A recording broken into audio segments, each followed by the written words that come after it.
मुश्किल होता है, खासकर इस कलयुग में। कलयुग में बहुत मुश्किल है किसी भी काम को कंटिन्यूअसली कर पाना।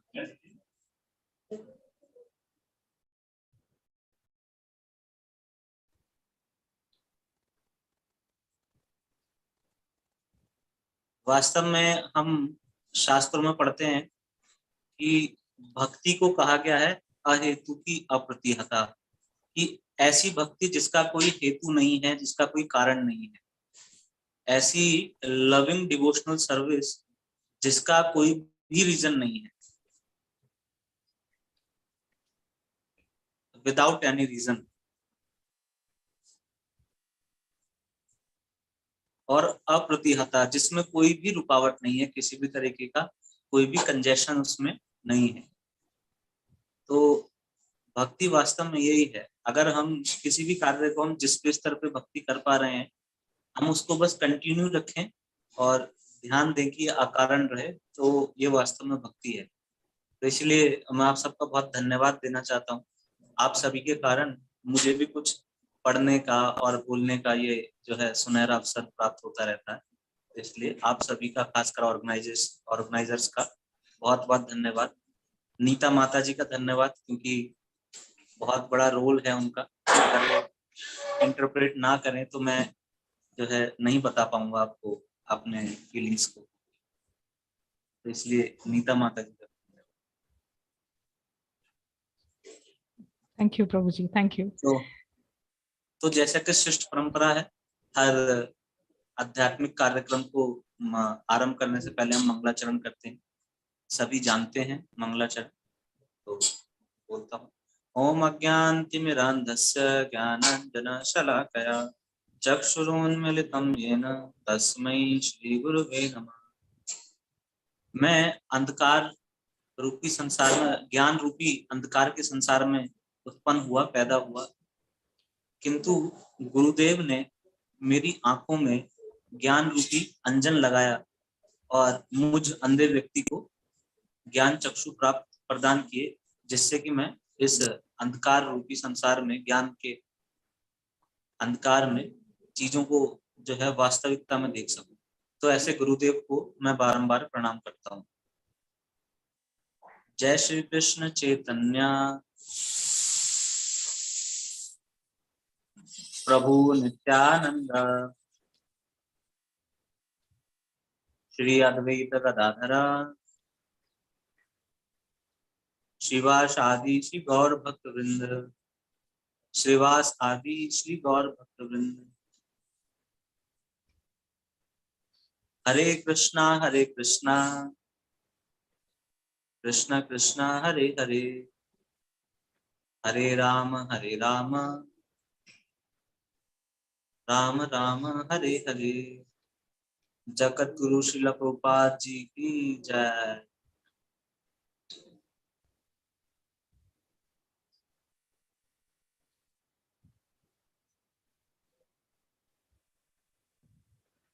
हरे कृष्ण। तो आज का जो हमारा अध्याय है, चतुर्थ अध्याय है, ये चौथा अध्याय है और इसका नाम है दिव्य ज्ञान, ट्रांसेंडेंटल नॉलेज।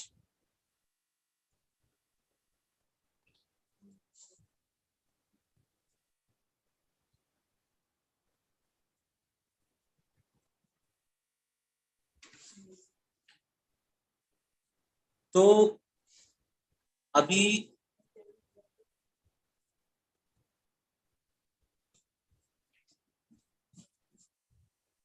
भगवान यहाँ पे भगवत गीता के इस चौथे अध्याय में इस बात की पुष्टि करेंगे अर्जुन को कि जो ये ज्ञान तुम्हें दिया जा रहा है कोई साधारण ज्ञान नहीं है।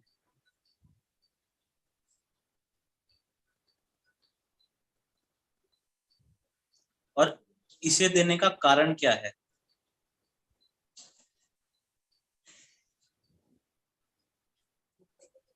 ये सारी बातें भगवान इसमें बताएंगे।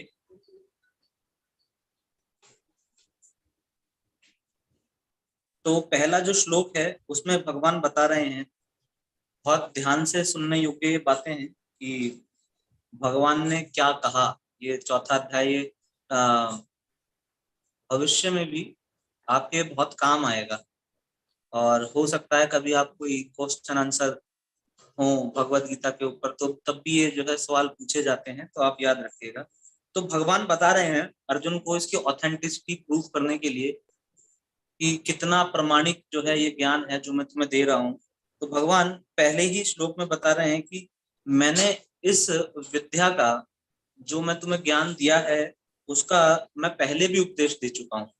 और सर्वप्रथम मैंने इसका उपदेश किसको दिया था? मैंने ये दिया सूर्यदेव को। सूर्यदेव, और उनका नाम है, सूर्यदेव का नाम है विवस्वान।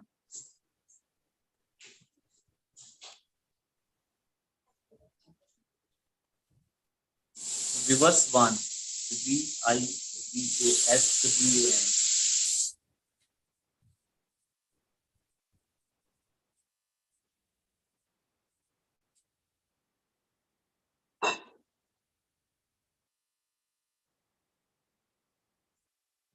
एक मिनट प्रभु जी, एक minute, I just take 1 minute। Sorry.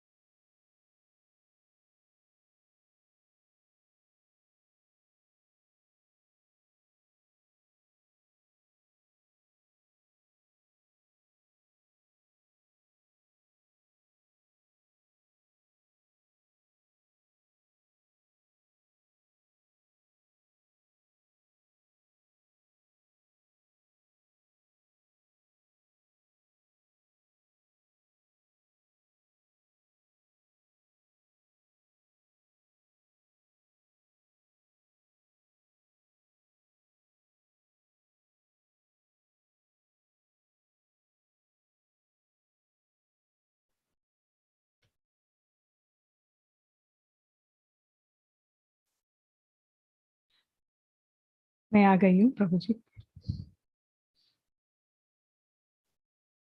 हरे कृष्ण। हरे कृष्णा। तो सर्वप्रथम भगवान ने ये जो ज्ञान है, ये सूर्यदेव, आप एक तरीके से समझ सकते हैं, जो भी हम ये ग्रह दिख रहे हैं उनका कोई पर्सनल रिप्रेजेंटेटिव है ना। जैसे कई बार कहा जाता है कि अरे ये ग्रह हैं, वो ग्रह हैं, तो वास्तव में उनका कोई एक राजा भी है। ग्रह, अच्छा। हाँ, जो प्लैनेट्स हैं उनका राजा है, उनका रिप्रेजेंटेटिव कहलाता है। इसलिए जैसा हम देख सकते हैं कभी कभी, जब पाकिस्तान और भारत के बीच में क्रिकेट मैच होता है, और जब भारतीय टीम जीत जाती है, तो हम सभी क्या कहते हैं? भारत जीत गया, भारत जीत गया। पाकिस्तान हार गया और भारत जीत गया। तो क्या भारत का जो भूमिखंड है ना, जो हम देखते हैं पूरे जो है स्टेट्स हैं इतने सारे, क्या ये सब खेलने गए थे? क्या भूमि ने भूमि के साथ मैच खेला था? ऐसा तो नहीं है। किंतु उनका जो है रिप्रेजेंटेटिव, उनको रिप्रेजेंट कर रही थी भारतीय टीम, उनके जो है प्लेयर्स, वो उनको रिप्रेजेंट कर रहे थे, भारत को रिप्रेजेंट करते हैं। तो इसलिए क्या कहा जाता है? भारत जीत गया। तो इसी प्रकार से जो सूर्य ग्रह को, सूर्य प्लेनेट जो है उसको रिप्रेजेंट करते हैं, उसके अनुसार वो सारा कार्य चलता है, उनको बोला जाता है सूर्य देव। और वो रिप्रेजेंटेटिव्स बदलते भी रहते हैं अलग अलग समय पे।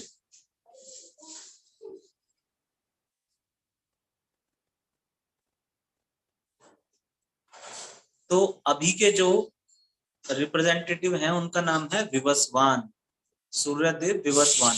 आपने स्पेलिंग गलत लिखा था नीता माता जी, एक बार उसको करेक्ट कर दीजिएगा। हाँ बोलिए प्रभु जी। विवस्वान, हाँ, वो अच्छा, राइट। VIVASVAN।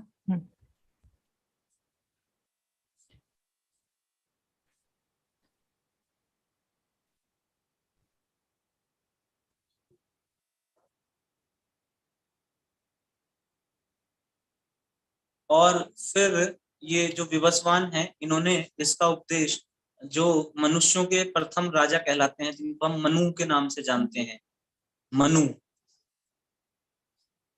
MANU, मनु से हुआ मनुष्य, जो मनु से आए।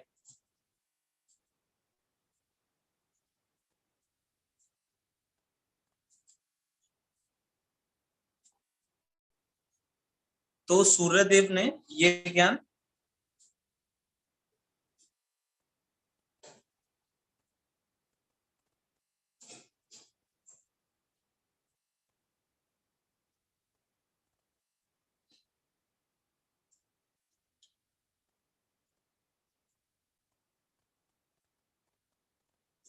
और मनु ने ये ज्ञान अपने पुत्र इक्ष्वाकु को दिया।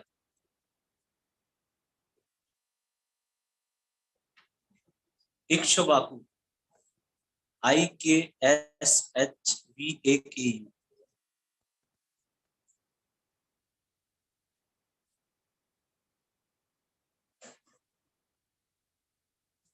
तो ये जो इक्ष्वाकु हैं, ये इक्ष्वाकु राम जी के पूर्वज हैं।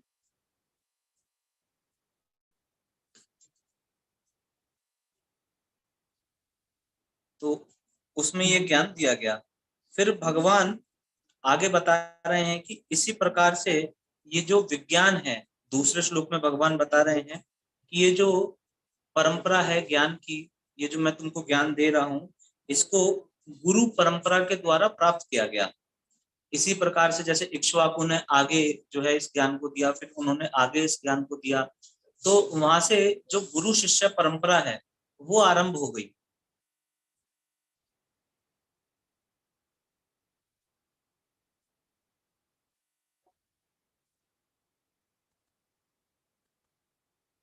और जितने भी राज ऋषि थे, बड़े बड़े राजा थे, ऋषि थे, और कुछ राजा ऐसे थे जो बहुत धार्मिक थे, उन्होंने इसी विधि से इसको समझा। सबने अपने अपने गुरु से इसको समझते रहे और आगे आगे इसको क्या करते रहे, दूसरों को देते रहे। और पहले जो ज्ञान होता था वो लिख के नहीं बताया जाता था, लिख के नहीं पढ़ाया जाता था। जितने भी सभी मनुष्य हुआ करते थे वो इतने मेधावी बुद्धि के होते थे कि उन्हें सब कुछ याद रहता था, सब स्मरण रखते थे वो। तो इसलिए किसी को लिखने की आवश्यकता नहीं पड़ती थी और सुन के ही सब कुछ वो याद रखते थे।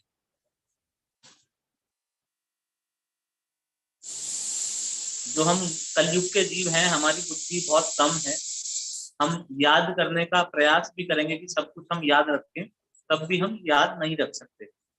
तो इसीलिए इसको 5000 साल पूर्व ये लिखित रूप में दे दिया गया वेद व्यास जी के द्वारा। उन्होंने सब कुछ हमें लिख के दे दिया। उनको पहले ही पता था कि हमारी बुद्धि बहुत तेज होने वाली है और हम कुछ भी याद नहीं रख पाएंगे।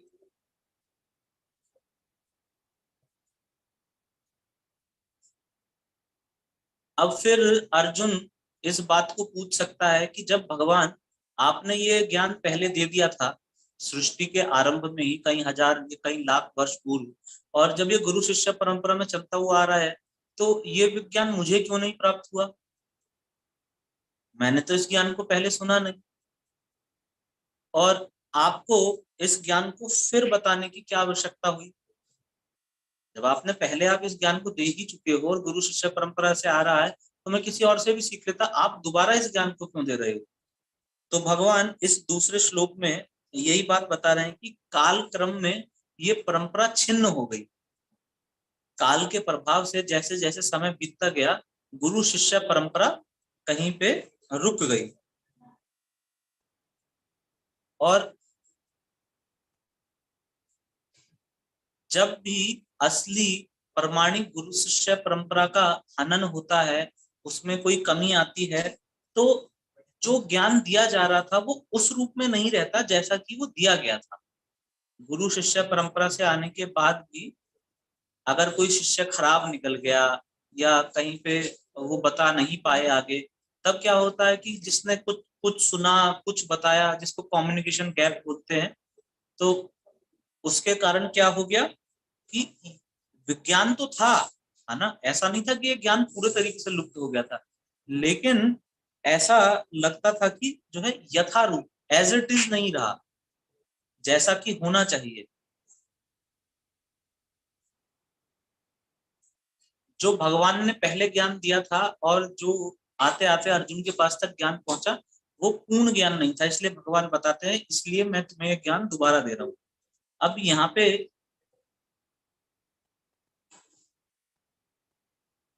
बहुत समझने वाली बात है।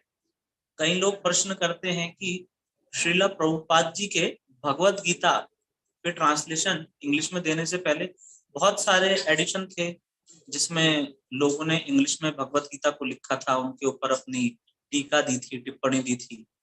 और एक गीता तो महात्मा गांधी ने भी लिखी थी। महात्मा गांधी जी ने भी इसको ट्रांसलेट किया था गीता को, और उसमें भी टिप्पणियां दी थी। तो प्रभुपाद जी को क्या आवश्यकता पड़ी तो उन्होंने इंग्लिश में गीता को दोबारा ट्रांसलेट किया।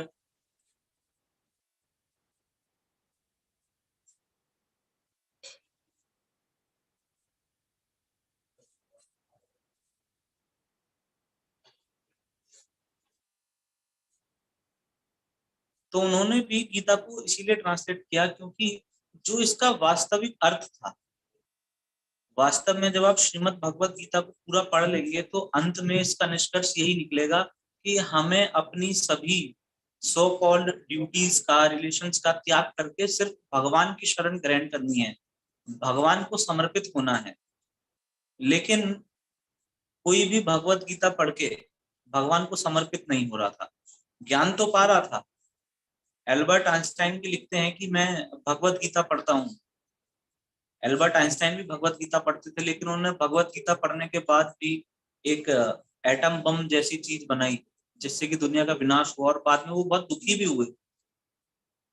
तो भगवत गीता वास्तव में इसलिए नहीं है। आजकल बहुत सारे सेमिनार्स दिए जाते हैं भगवत गीता पे, हम भी देते हैं कई बार उनमें से कुछ सेमिनार कि मैनेजमेंट कैसे किया जाए, है ना, और बहुत सारी चीजों के ऊपर, आर्ट ऑफ लिविंग, ये वो बहुत सारे सेमिनार्स दिए जाते हैं।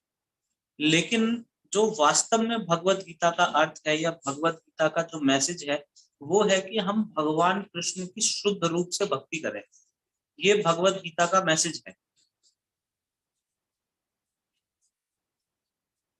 और सिर्फ इसी कारण से श्रीला प्रभुपाद जी ने भगवत गीता लिखी और उसका नाम रखा Bhagavad Gita as it is. Bhagavad Gita यथारूप, जैसी भगवान ने बोली वैसा ही आपको मैसेज प्राप्त होगा इसके अंदर। जब आप इसको पढ़ेंगे तो आपको भी भगवान की भक्ति प्राप्त होगी।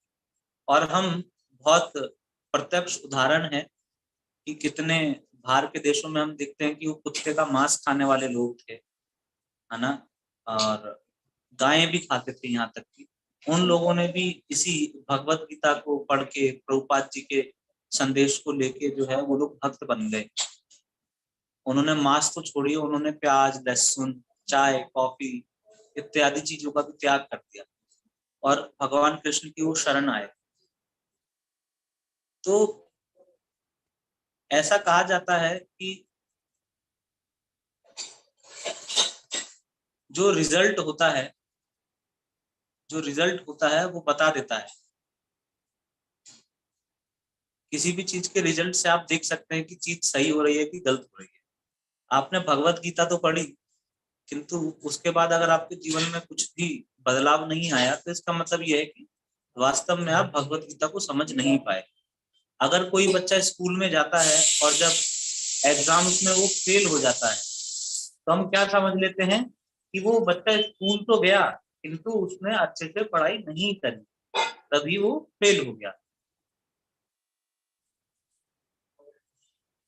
तो इसीलिए जो भी हम भगवत गीता पढ़ने के बाद हमारे जीवन में बदलाव आएगा, वही वास्तव में इस बात का प्रमाण हुआ कि हम भगवत गीता को अच्छे से समझ पाए। और आगे भगवान तीसरे श्लोक में बता रहे हैं, क्योंकि अर्जुन के मन में जिज्ञासा उत्पन्न हो सकती थी कि भगवान ये इतना महत्वपूर्ण ज्ञान है जो आपने सृष्टि के प्रारंभ में भी दिया, तो आप इस ज्ञान को मुझे क्यों दे रहे हो?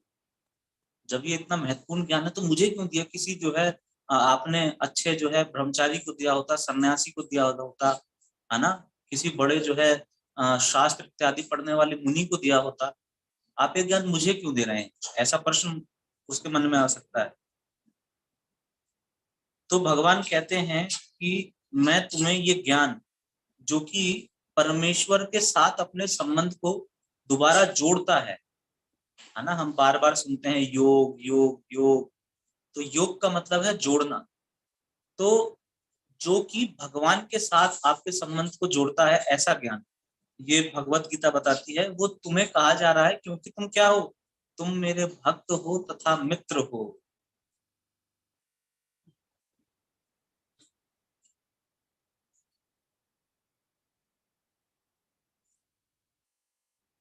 तो इसीलिए ये जो ज्ञान है, ये वास्तव में किसके लिए है? भक्तों के लिए है। और जो भगवान से मित्रता रखते हैं, भगवान से संभाव रखते हैं, भगवान से उनका कोई विशेष प्रेम है, उन लोगों के लिए ज्ञान है।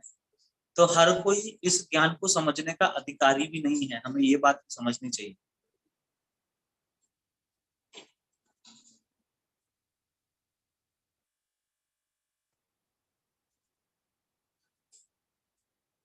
और भगवान कहते हैं क्योंकि तुम मेरे भक्त हो, मित्र हो, इसलिए तुम इस ज्ञान को समझ भी सकते हो।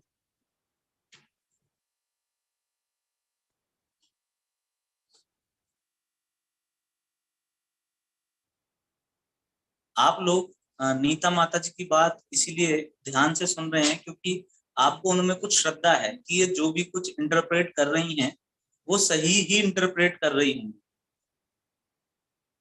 है ना। अगर आप में इनके प्रति ये भाव ना रह जाए, आपके मन में ये भाव आ जाए कि अरे पता नहीं ये ठीक से इंटरप्रेट करती भी हैं कि नहीं करते हैं, प्रभु जी पता चलता है कुछ और बोलते हैं और ये इंटरप्रेट कुछ और कर रही हैं, तो इससे क्या होगा? आप जो वास्तविक ज्ञान है, अगर आपके मन में अश्रद्धा उत्पन्न हो गई तो आप उस ज्ञान को ले नहीं पाएंगे। इसीलिए जिसकी भगवान कृष्ण में श्रद्धा नहीं है, वो इस भगवत ज्ञान को कभी समझ भी नहीं सकता।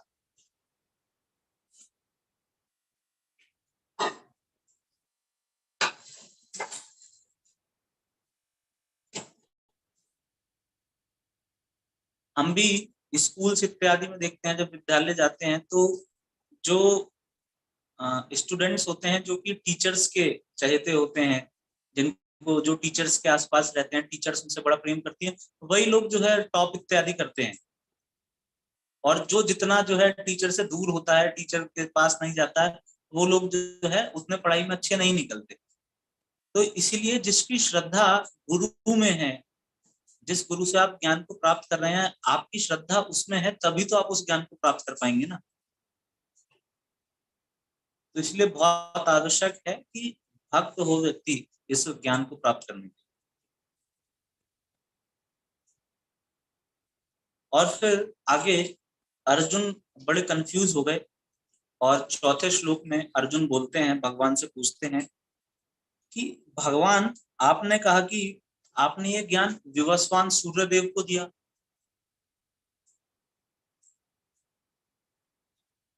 और सूर्यदेव तो आपसे कई लाख साल पहले जो है पैदा हो चुके हैं, तो बहुत पहले से हैं।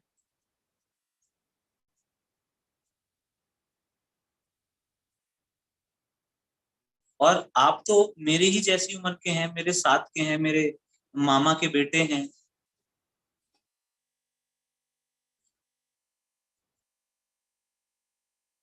हम दोनों की एज तो सेम है, तो आपने ये ज्ञान उनको कब दिया?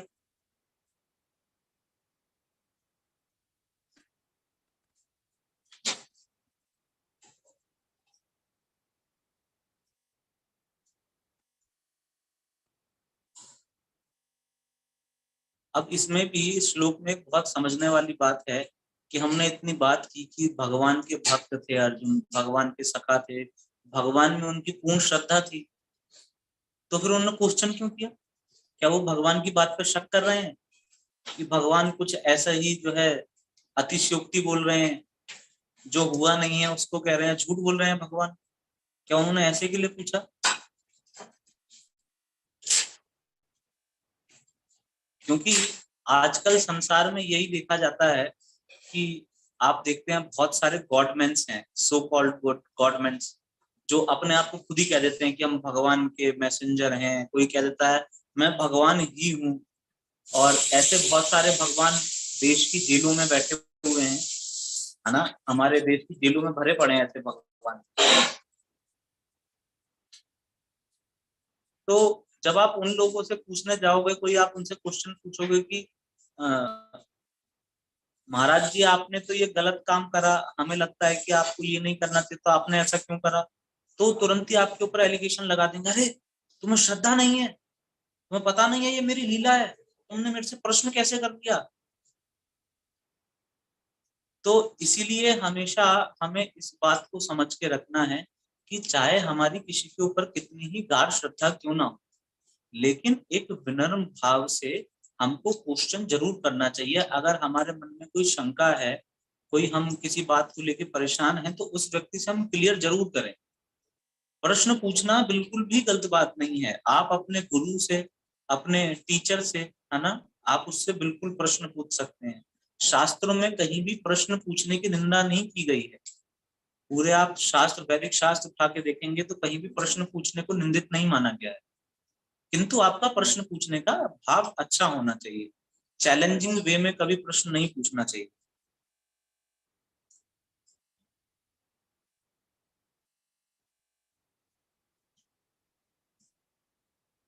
फिर चौथे 5वें श्लोक में भगवान आंसर करते हैं, भगवान रिप्लाई करते हैं, और भगवान कहते हैं भाई अर्जुन, तुम्हारे और मेरे अनेक अनेक जन्म हो चुके हैं, ना तो तुम्हारा ये पहला जन्म है, ना मेरा ये पहला जन्म है।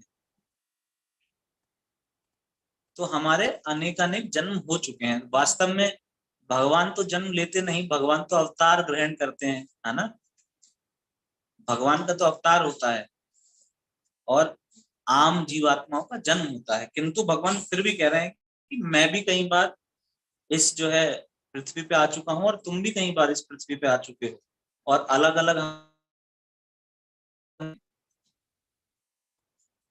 लेकिन मुझे तो उनका स्मरण है।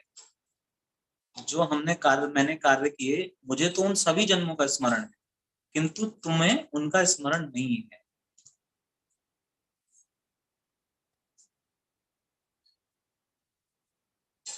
तो भगवान को स्मरण है और उसको क्यों नहीं है? तो इसका बड़ा सीधा सा उदाहरण है कि भगवान भगवान है, भगवान सर्वे सर्वा है, भगवान के चाहने से ये सृष्टि उत्पन्न हो जाती है, भगवान के चाहने से सृष्टि का पालन हो जाता है, भगवान के चाहने से इस सृष्टि का विनाश हो जाता है। तो भगवान सर्वे सर्वा है, इसलिए वो जानते हैं। और जीव में जो हम जीवात्मा है और भगवान में ये ही भेद है। कई बार आपको बाहर संसार में ऐसे लोग मिलेंगे जो आपको कहेंगे, अरे हम उस परम भगवान से आए हैं, तो हम भी तो उसका परम अंश हैं, और हम भी भगवान हैं, क्योंकि हम उन्हीं से आए हैं इसलिए हम भी भगवान हैं, और हम में और उनमें कोई भी भेद नहीं है। बहुत सारे लोग खुद को ही भगवान घोषित कर देते हैं। तो यहाँ पे बहुत क्लियर रूप से भगवान बता रहे हैं, क्योंकि मैं भगवान हूं इसलिए तुम में और मुझ में फर्क है। नहीं तो तुम्हें भी सारे जन्म ध्यान रहते, लेकिन मैं भगवान हूं इसलिए तो मुझे सब कुछ याद है।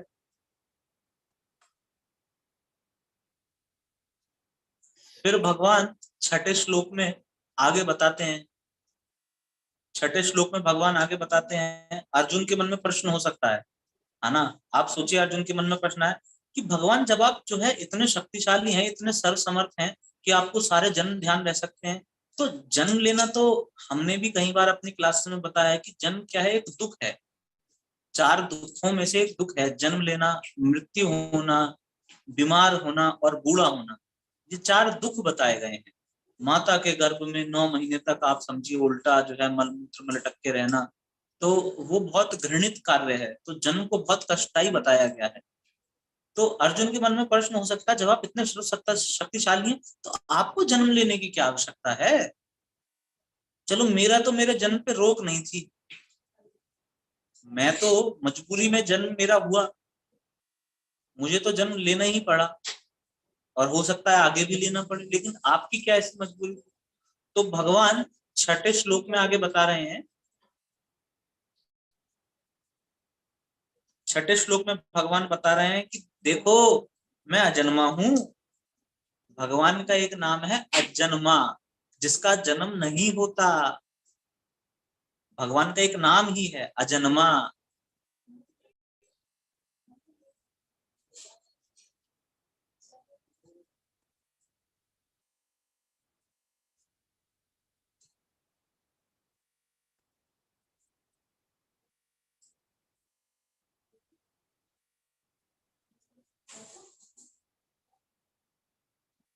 तो भगवान का एक नाम है अजन्मा, तो भगवान कह रहे हैं मैं अजन्मा हूं और अविनाशी हूं।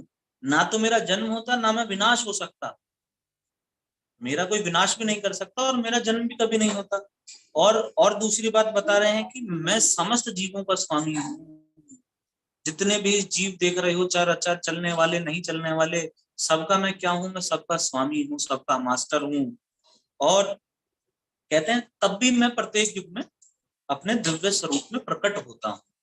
मैं तुम्हारी तरह जन्म नहीं लेता अर्जुन, बल्कि मैं प्रकट होता हूँ और अपनी इच्छा के अनुसार प्रकट होता हूँ। जो चाहिए होता है वो साथ में लाता हूँ, है ना। भगवान प्रकट हुए तो श्रीमती राधा रानी को साथ में लाए, अपने मित्रों को साथ में लाए, अपने माता पिता को साथ में लाए, गोवर्धन पर्वत को साथ में लाए, यमुना जी को साथ में लाए।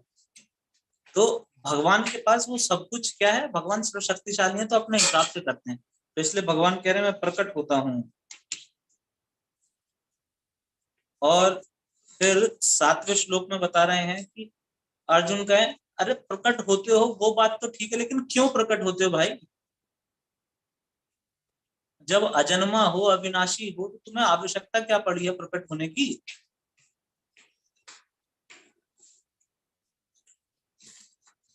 तो भगवान 7वें श्लोक में बता रहे हैं कि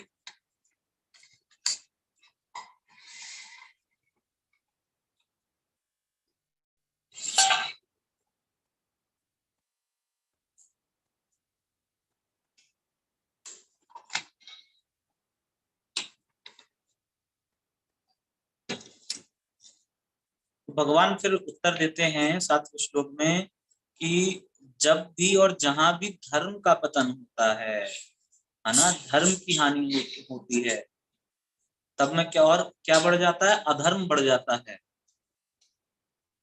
धर्म की हानि होने लगती है और अधर्म बढ़ जाता है, तब मैं क्या करता हूँ? मैं तब तब अवतार लेता हूँ। मैं तब तब अवतार का मतलब होता है ऊपर से नीचे उतर के आना।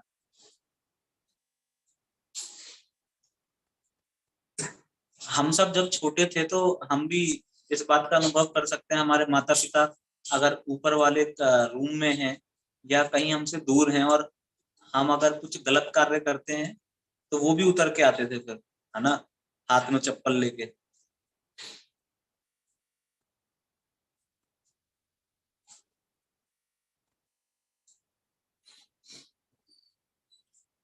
तो इसी प्रकार से भगवान भी जब देखते हैं कि ये मेरे जो बच्चे हैं इन्होंने पूरा गड़बड़ कर दिया है नीचे जाके, तो भगवान भी उतर के आते हैं। और फिर भगवान 8वें श्लोक में बताते हैं कि वास्तव में मैं भक्तों का उद्धार करने के लिए,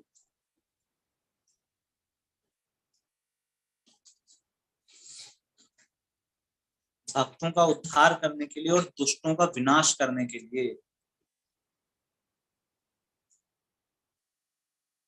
और पुनः दोबारा से धर्म की स्थापना करने के लिए इस युग में प्रकट होता हूँ, मतलब हर युग में प्रकट होता हूँ।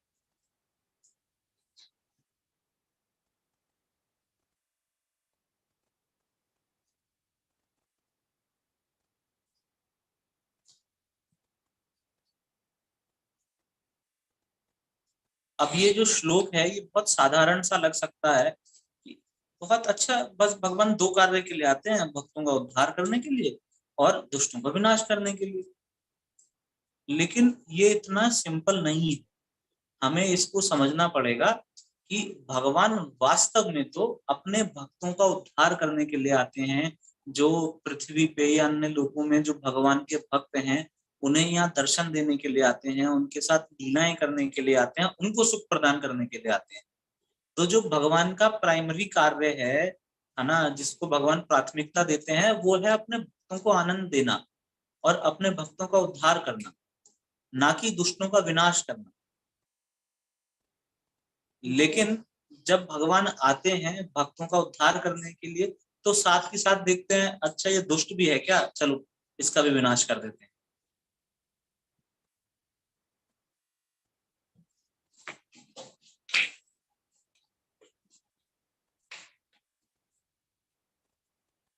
और ये आप इस बात से समझ सकते हैं, जैसे आप सोचिए प्रधानमंत्री मोदी आपके यहाँ पे किसी रोड का उद्घाटन करने के लिए आए, है ना, रोड का उद्घाटन करने आए और आपके क्षेत्र में आए और देखा कि कुछ गड़बड़ हो रही है और दो चार अधिकारियों को सस्पेंड कर गए।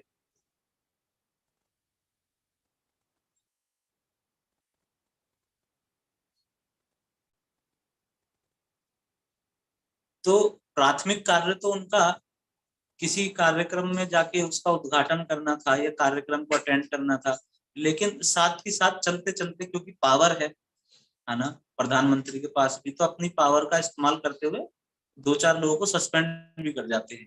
इसी तरीके से भगवान भी आते हैं हमेशा आनंद लेने के लिए, भक्तों को आनंद देने के लिए, किंतु जब देखते हैं कि गड़बड़ हो रही है संसार के अंदर और कोई दुष्टता कर रहा है, तो साथ के साथ उसका भी विनाश कर देते हैं। क्योंकि भगवान को किसी का विनाश करने के लिए स्वयं इस धरती पे उतर के आने की आवश्यकता नहीं है। भगवान इतने शक्तिशाली हैं कि अपने किसी भक्त मात्र को उतनी शक्ति प्रदान करके किसी का विनाश करवा सकते हैं। अगर भगवान के मन में आ जाए कि जो भी आज के समय में बहुत दुष्ट लोग हैं जो भक्तों को परेशान कर रहे हैं या समाज को परेशान कर रहे हैं, तो वो गणेश प्रभु को कुछ शक्ति दे देंगे और कहेंगे कि भाई अब जो है गणेश तुम क्या करो, सबका ऐसे लोगों का विनाश कर दो।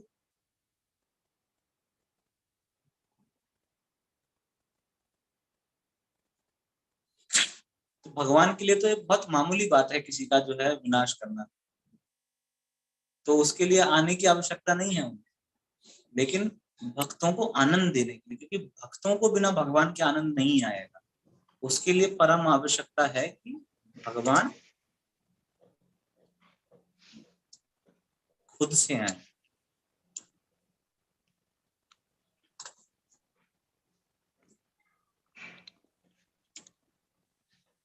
क्योंकि हम भी कई बार देखते हैं एक जो छोटा बच्चा होता है रोता रहता है, उसको कोई परेशानी होती है तो रोता है, और माँ उसको देखती है कि अरे बच्चा रो रहा है तो उसको कुछ खिलौना दे देती है।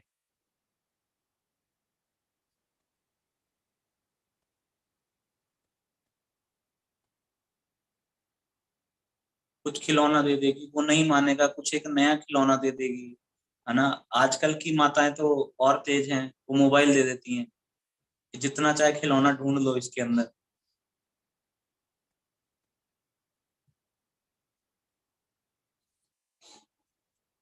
चाहे उससे बच्चे की आंखें खत्म हो जाएं, आंखें बर्बाद हो जाएं, उसका भविष्य बिल्कुल खत्म हो जाए, फिर भी सब मोबाइल पकड़ा देते हैं आज बच्चों को।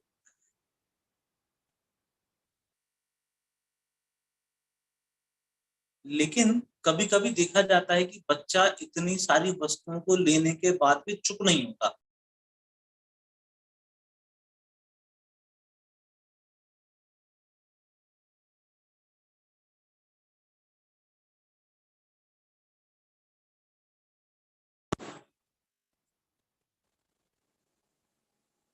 तो वास्तव में उसके रोने का कारण क्या है?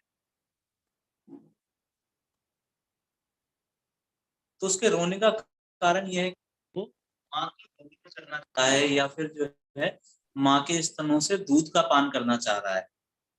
वो चाहता है कि माँ मेरे को अपनी गोदी में उठाए और मेरे को दूध पिलाए। तो जो प्रसन्नता उसको माँ का स्तनपान करने में मिलेगी, माँ की गोदी में मिलेगी उसको,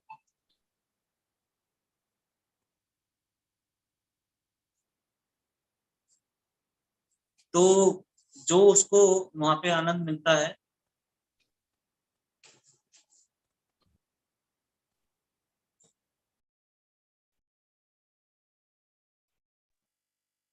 तो जो उसको माँ की गोद में आनंद मिलेगा वो कहीं और नहीं मिलेगा। इसी प्रकार से जो भक्त होता है उसको भी आनंद सिर्फ और सिर्फ भगवान का डायरेक्ट दर्शन प्राप्त करने में, भगवान से मिलने में उसको।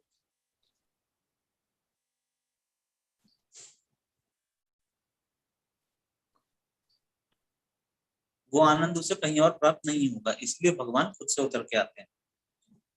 फिर भगवान 10वें श्लोक में एक खास बात और बता रहे हैं।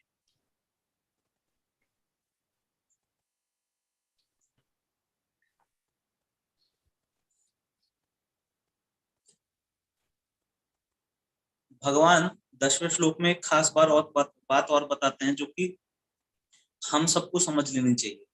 हर भक्त का भक्त के लिए अनिवार्य है कि वो इस बात को समझ ले। भगवान बताते हैं कि मेरे जन्म और जो मेरे कर्म हैं वो बहुत दिव्य हैं, है ना, बहुत दिव्य हैं, ट्रांसेंडेंटल हैं।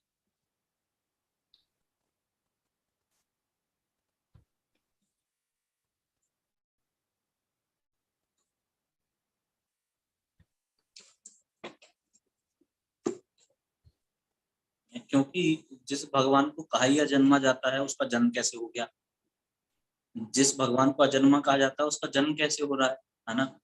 और फिर हम कर्म देखते हैं भगवान के, इतनी ऐसे कर्म भगवान करते हैं। जैसे भगवान जब 6 साल के थे तो एक बहुत बड़ी राक्षसी पूतना का वध उन्होंने किया।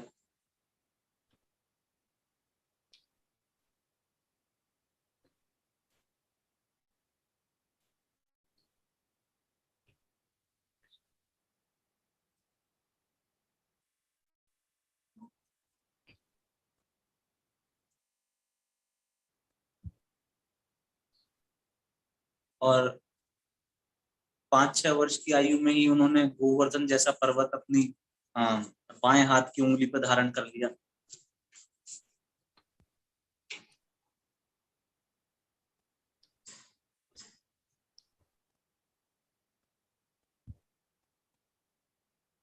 और जब बचपन में मिट्टी खा रहे थे तो उनकी माता को पता चला कि अरे कन्हैया तो मिट्टी खा रहा है। और फिर माँ बोली उसको, यशोदा मैया, कि अरे तुम क्यों मिट्टी खा रहे हो। भगवान बोले, ना माँ, मैंने मिट्टी नहीं खाई। मैं तो माता बोलती है कि तुम अपना मुंह खोल के दिखाओ, मुंह खोल के दिखाओ, मुंह में क्या है। तो भगवान जब मुंह खोलते हैं तो उसमें मिट्टी नहीं दिखाई देती, अभी तो पूरा का पूरा ब्रह्मांड दिखाई दे जाता है।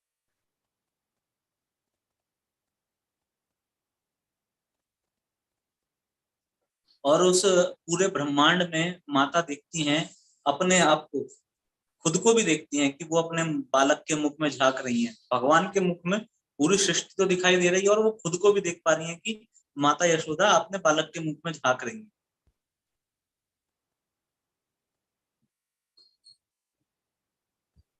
तो इसी प्रकार से अनेक अनेक भगवान के दिव्य कार्य हैं, है ना, जिनको समझ पाना बहुत मुश्किल है, बहुत ज्यादा मुश्किल है। तो इसीलिए भगवान 9वें श्लोक में बता रहे हैं कि जो इन कार्यों को समझ लेता है तत्व के साथ, है ना, भगवान ये नहीं कह रहे कि बिल्कुल जो है बिल्कुल सही समझ ले।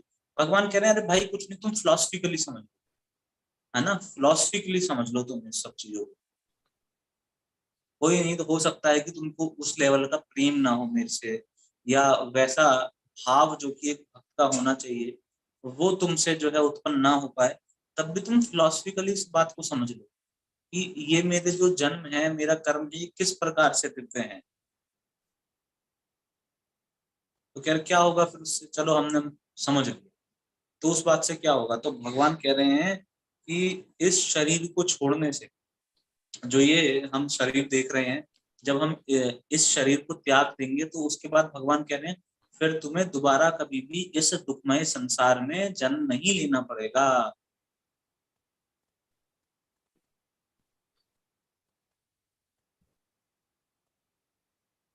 और कहाँ जाओगे, तुम मेरे सनातन धाम को प्राप्त हो जाओगे। मेरा जो धाम है जहाँ पे मैं रहता हूँ वहां पे तुम रहोगे।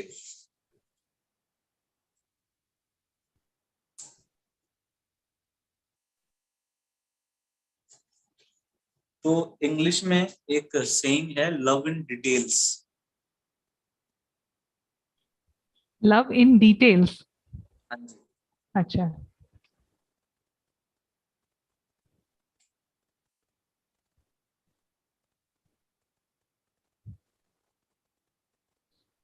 तो इसलिए जब हम भी बात करते हैं भगवत प्रेम की कि हम भगवान से प्रेम करेंगे, कृष्ण से प्रेम करेंगे, तो हमें ये बात समझनी पड़ेगी कि भैया जब आप प्रेम की बात कर रहे हो तो प्रेम तो डिटेल्स में होता है ना। आपको फिर एक एक डिटेल पता होनी चाहिए भगवान के विषय में।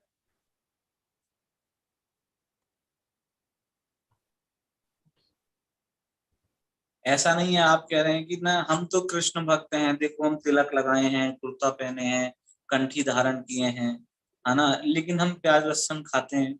चलता है, सब चलता है, कोई दिक्कत नहीं है। भगवान ने तो कभी मेरे स्वप्न में आके मेरे को नहीं बोला कि तुम प्याज लहसुन मत खाओ।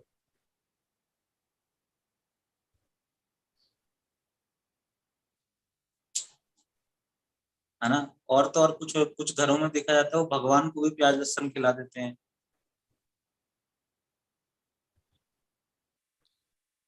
और भगवान चाहते हैं कि आप जुआ मत खेलो, है ना, आप अवैध स्त्री संग मत करो, आप कोई गलत जो है कार्य मत करो, लेकिन हम तो सब करते हैं।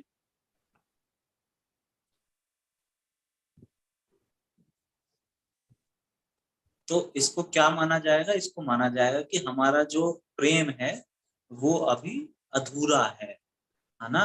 और काल्पनिक प्रेम है, बहुत कपटता पूर्ण प्रेम है। क्योंकि जहाँ पे प्रेम होता है वहां पे देखा जाता है कि व्यक्ति अपने अंदर कुछ चेंजेस लाता है, कुछ एडजस्टमेंट करता है। और ये तो शुद्ध प्रेम के विषय में बात हो रही है, आध्यात्मिक प्रेम के विषय में बात हो रही है। यहाँ तक कि भौतिक प्रेम में भी देखा जाता है कि एक लड़का और लड़की में जब प्रेम हो जाता है तो लड़का लड़की के कहने से बहुत सारी बुरी आदतें छोड़ देता है। लड़की कहेगी नहीं नहीं सिगरेट नहीं पीना चाहिए तुमको, है ना, तुमको शराब नहीं पीना चाहिए, तुम अच्छे से पढ़ाई करो, तुम्हारी नौकरी लग जाएगी तो फिर हमारी शादी हो जाएगी, मेरे पिताजी शादी के लिए मान जाएंगे, तो वो सब कुछ छोड़ देता है।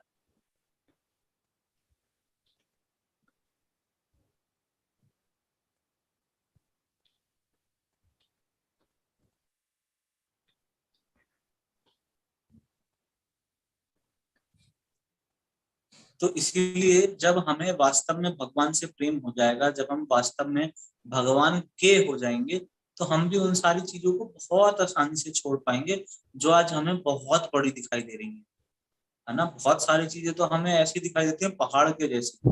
अरे इतना बड़ा पहाड़ जैसी आसक्ति है, मैं इसे कैसे छोड़ूंगा। लेकिन वो स्वतः छूट जाए। मैं ये नहीं कह रहा कि आप जबरदस्ती किसी ऐसे कार्य को जो आप नहीं छोड़ पा रहे हैं उसे आज छोड़ दीजिए। लेकिन आप क्या कीजिए, आप भगवान से प्रेम बढ़ाने का प्रयास कीजिए, भगवान के बारे में जानने का प्रयास कीजिए। जितना उनको जानेंगे उतना आप उनसे प्रेम करने लगेंगे। तो इसलिए अधिक से अधिक भगवान को जानने का प्रयास कीजिए, और जो आपकी आसक्तियां हैं, जो आपको बांध के रखती हैं इस संसार में, वो अपने आप से छूट जाए।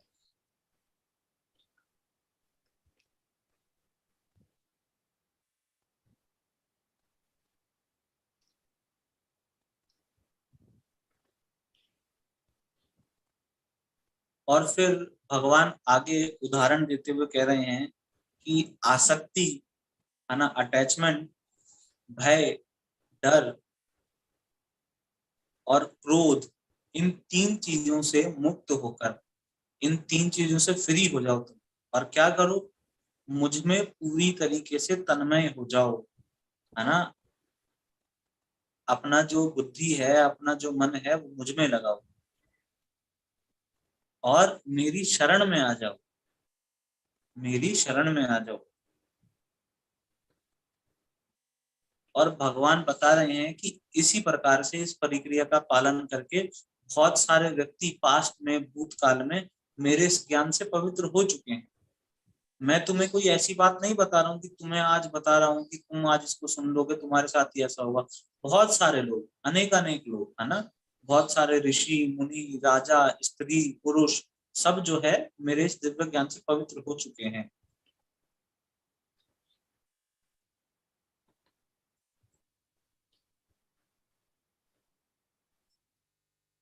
और इसी प्रकार से उन्होंने क्या किया, मेरे दिव्य प्रेम को प्राप्त किया, मेरे प्रति प्रेम को उन्होंने प्राप्त किया है। तो इसीलिए हमको क्या ध्यान रखना है? तीन चीजों से हमको मुक्त रहना, फ्री रहना है। हमें आसक्ति से फ्री हो जाना है, कोई अटैचमेंट जो है हमारा नहीं होना चाहिए।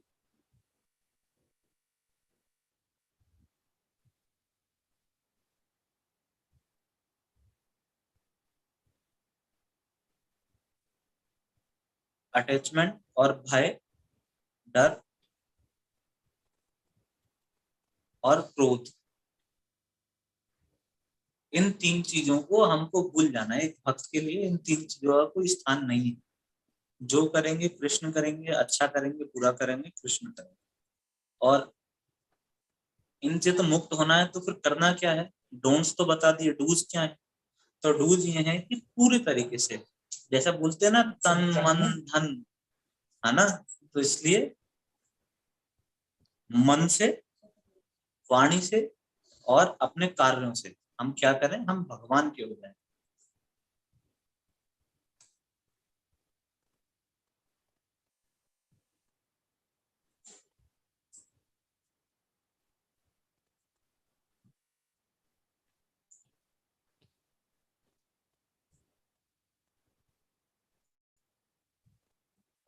और भगवान के शरणागत हो जाएं, सरेंडर करें भगवान।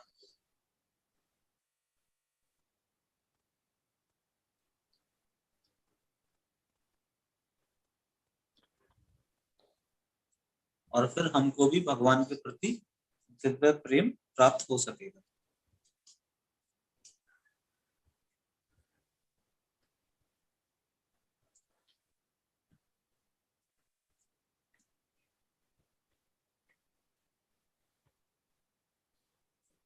श्रीमद् भगवत गीता की जय।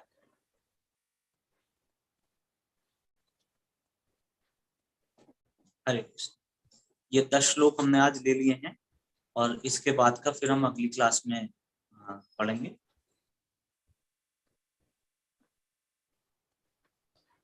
किसी का कोई टीका टिप्पणी प्रश्न इत्यादि है तो पूछ सकते हैं। 7 मिनट हैं अभी हमारे।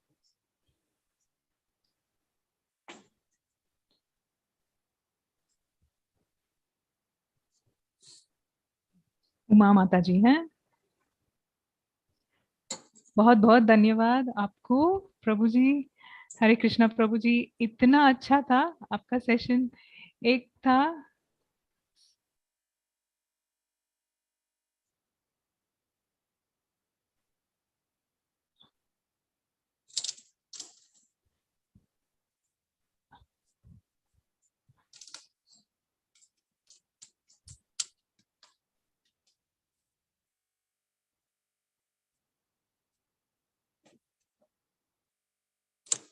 अच्छा, अर्जुन पिछले जन्म में क्या थे, वो मालूम है क्या? क्योंकि अभी इस जन्म में तो वो कृष्ण के इतने करीब और अच्छे दोस्त थे, तो फिर उनके पिछले जन्म में वो क्या थे?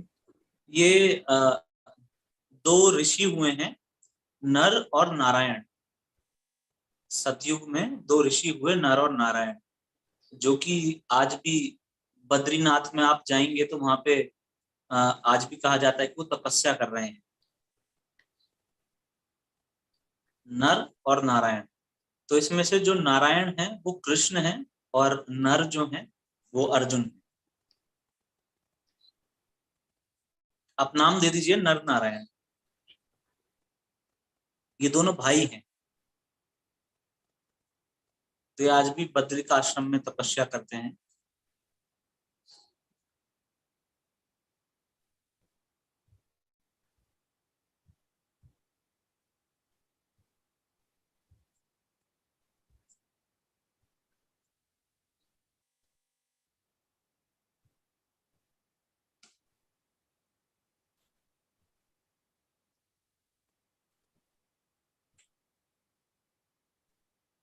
तो ये जो नर हैं, ये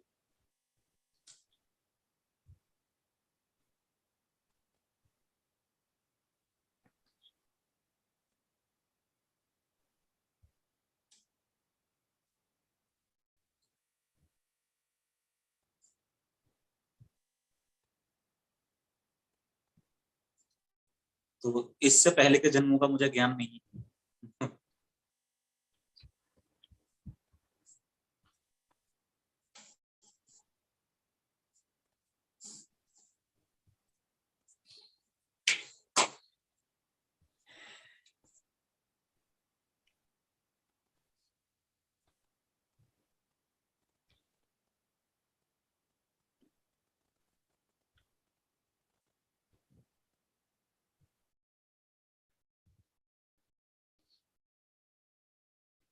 वो बहुत तपस करते थे क्या, ऋषि होके दोनों?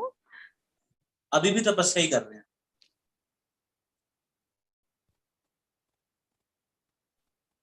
अभी भी? अच्छा, वाह। मैं कृष्ण से अभी भी पूरी तरह से नहीं जुड़ी हूँ, मुझे लग रहा है, क्या करूं?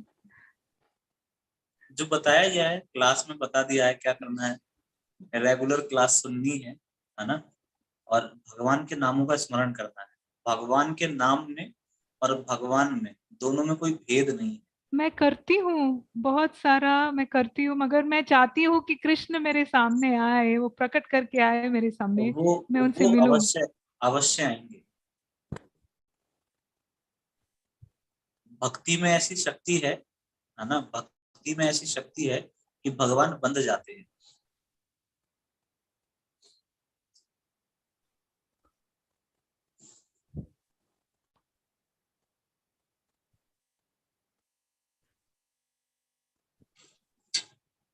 अच्छा, थैंक यू सो मच। देखते हैं, देखते हैं क्या होता है। Thank you.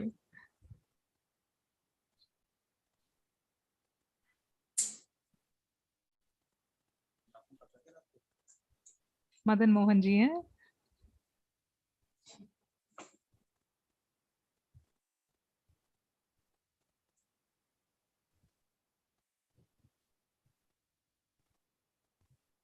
वो शायद नहीं देख रहे हैं अपने को। हाँ, अभी नंदिनी माता जी है। हरे कृष्ण प्रभु जी। मैंने थोड़ा मिस किया क्योंकि मैं थोड़ी लेट से आई थी। 10, हाँ, 4.10 है ना, 10वें श्लोक में मैंने सुन लिया है। मैं बाकी सारा मैं यूट्यूब में देख लेती हूँ रिकॉर्डेड वर्जन में। अभी उमा माता जी ने बोला है कि मैं चाहती हूँ कि कृष्ण आए, मेरे दोस्त बने, मेरे सामने प्रकट करे। मैं बोलना चाहती हूँ कि कृष्ण तो हर जगह है। अभी सूर्य को देखिए और देखिए कि वही कृष्ण है। सुबह को सूर्य में, सूर्य की तरह आ जाते हैं, और रात में चंद्रमा की तरह वो प्रकट होते हैं आपके सामने। लेकिन हमको डायरेक्ट प्रश्न चाहिए ना। हम उतने उतने से मानेंगे नहीं।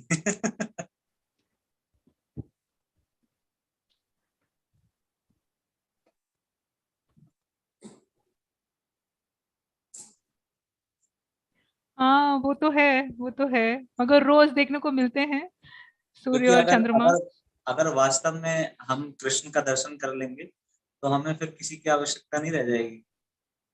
हम चंद्रमा देख रहे हैं, सूर्य देख रहे हैं, फिर भी अपने पति को देखना चाहते हैं, कोई पत्नी को देखना चाहता है, कोई बच्चों को देखना चाहता है।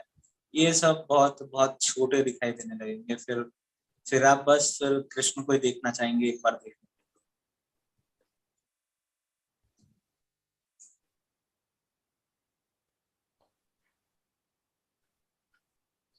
हाँ, बिल्कुल सही, बिल्कुल सही। हरे कृष्णा प्रभु जी, हरे कृष्णा।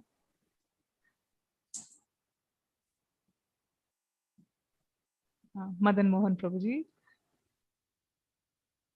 हरे कृष्णा, हरे कृष्णा प्रभु जी। हाँ,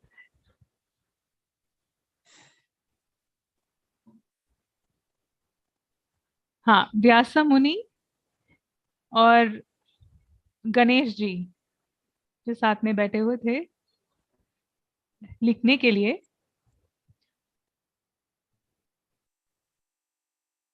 हाँ, कृष्ण के जो सन है, जो पुत्र हैं,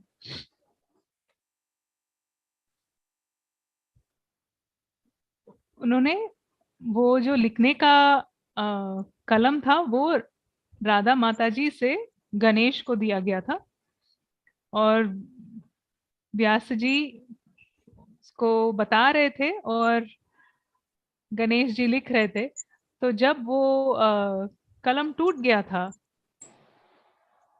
तो वो उनके दांत निकाल के वो लिखना शुरू किए। ये सही है ना? मुझे नॉलेज नहीं है इस बारे में।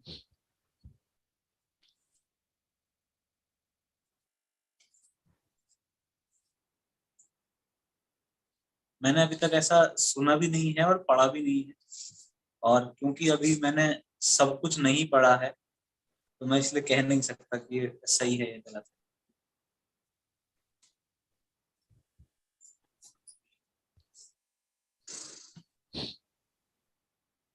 ठीक है प्रभु जी, ठीक है। हरे कृष्णा।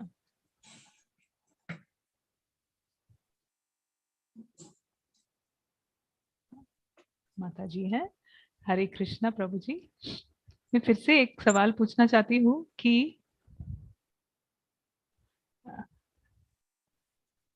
हाँ, लहसुन और प्याज तो अच्छे हैं ना, हेल्थ के लिए अच्छे हैं, तो क्यों नहीं खा सकते इसको, क्योंकि ये तो अच्छा है ना। है। लहसुन और अफीम प्याज खाने से फिर मगर मैं जब भी करूंगी तो मुझे प्राप्त होने चाहिए ना, नहीं। अफीम अफीम भी जो है बहुत अच्छा पदार्थ है। अफीम है, गांजा है, भांग है,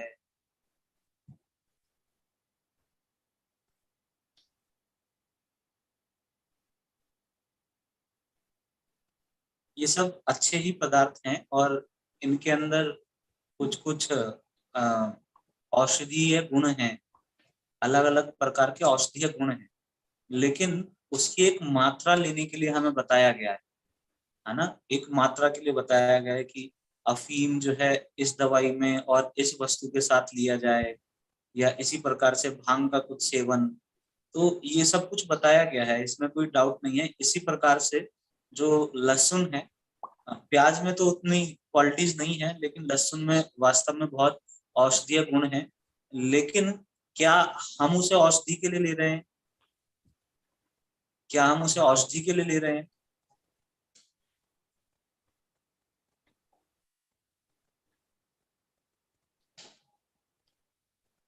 हाँ हाँ, बिल्कुल बिल्कुल, उसी के लिए तो हम यूज कर रहे हैं। अगर हम उसे औषधि के लिए ले रहे हैं, सुबह सुबह बताया गया है लहसुन की कली को चबा के खाने के लिए, उससे किसी प्रकार की गैस वगैरह ये सब प्रॉब्लम्स नहीं होती हैं।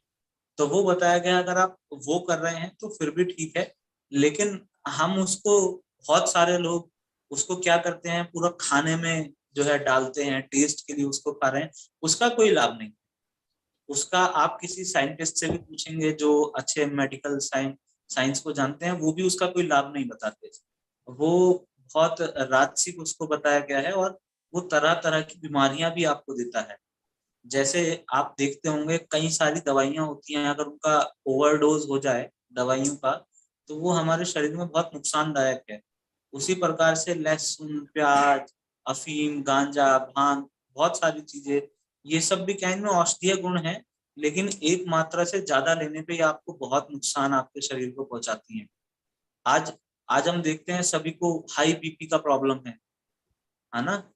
ये हाई बीपी बहुत बड़ा जो है, हाई बीपी होता है सबको, तो हाई बीपी बहुत सारे लोगों को लहसुन की खाने की वजह से होता है, क्योंकि ये खून को पतला करता है लहसुन जो होता है।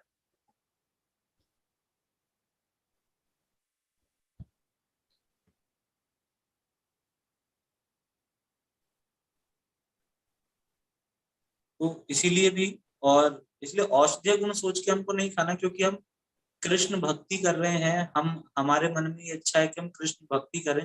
तो उसके अंदर आध्यात्मिक मार्ग में सबसे पहले हमें जो हमारी इंद्रियां हैं उनको कंट्रोल करने के लिए कहा गया है ना। खासकर ये जीभ को, जनेंद्रियों को, है ना, और बाकी अच्छा देखना, अच्छा सुनना, तो वो तभी हो पाएगा जबकि अ, हम प्याज लहसुन ना खाएं। अगर हमारे अंदर बहुत एक्साइटमेंट रहेगा हर चीज को लेके, है ना, खासकर हम देखते हैं कि ये जो युवा जो समय होता है ना, तो उसमें युवक युवतियां वैसे ही एक दूसरे के प्रति बहुत हाँ, आकर्षित रहते हैं। बिल्कुल मैं समझती हूँ, हाँ, करेक्ट, हाँ। युवक युवतियां वैसे भी एक दूसरे के प्रति बहुत आकर्षित रहते हैं, और आप अब उनको जो है ये लहसुन और खिला दीजिए, तो फिर वो क्या है, फिर आप देख ही रहे हैं समाज में क्या हो रहा है। वो किसी को बताने की आवश्यकता नहीं है। हाँ, कम करना पड़ेगा। हाँ, मुझे कम समझ करना। में आ रहा है। हाँ, अच्छा ठीक है, थैंक यू सो मच प्रभु जी। हरे कृष्णा।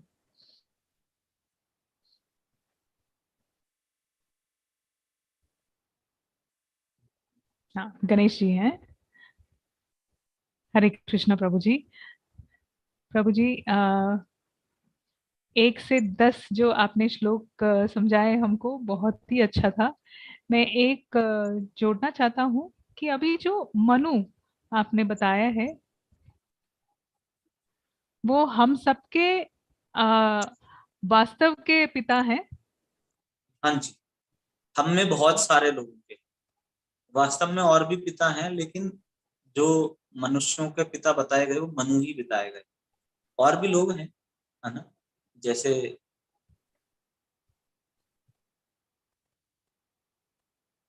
सप्त ऋषि हैं, 7 प्रकार के ऋषि हैं, उनसे भी जो है कुछ वंश आगे बढ़ के आ रहे हैं, लेकिन मुख्य रूप से आप समझेंगे तो मनु ही।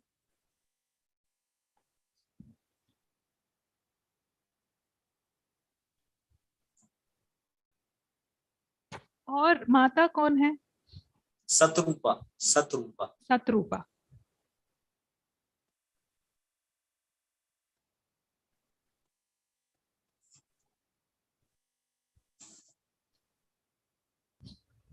अभी हम ये भगवत गीता जो है इसको कंप्लीट जब कर लेंगे। तो इन दोनों से ही हम लोग सारे मनुष्य हाँ, मैं पैदा मैं हुए हैं। उसी का आंसर दे रहा हूँ। ये जब हम भगवत गीता को कंप्लीट कर लेंगे तो उसके बाद हम श्रीमद् भागवतम, एक ग्रंथ है, उसको आरंभ करने का प्रयास करेंगे, है ना। तो उसमें ये सब आपको बहुत डिटेल में बताया जाएगा। इनके बच्चे, उनके बच्चों के बच्चे, उनके बच्चों ने किस किस से विवाह किया, फिर उनके बच्चे, वो पूरा फैमिली ट्री आपको समझाया जाएगा। वो बहुत डिटेल्ड है, ऐसे याद नहीं रखा जा सकता। पढ़ने के लिए पढ़ सकते हैं, बाकी याद रखना बहुत मुश्किल है इसको।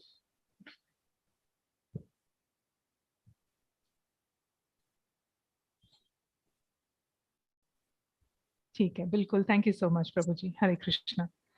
अभी समय समाप्त हो गया है, तो आज का सेशन यहीं पे हम लोग खत्म करते हैं। तो प्रभु जी, बहुत बहुत धन्यवाद आपको। और आप प्लीज हम सबको आप अपना आशीर्वाद बरकरार रखिए और हमको दीजिएगा आशीर्वाद। और नीता मैं माता जी को भी थैंक यू, मैं उनको भी मैं आप आशीर्वाद सबका दीजिए। मैं आप सबका बच्चे जैसा हूँ, बालक हूँ आप सबके लिए, तो आप लोग मुझे आशीर्वाद दीजिए। भगवान से प्रार्थना कीजिए मेरे लिए, मैं अच्छे से भक्ति कर पाऊँ।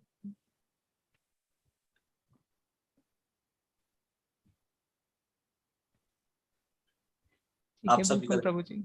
श्रीला प्रभुपाद की जय। हरे कृष्णा। थैंक यू नीता माता जी। Thank you Prabhu ji.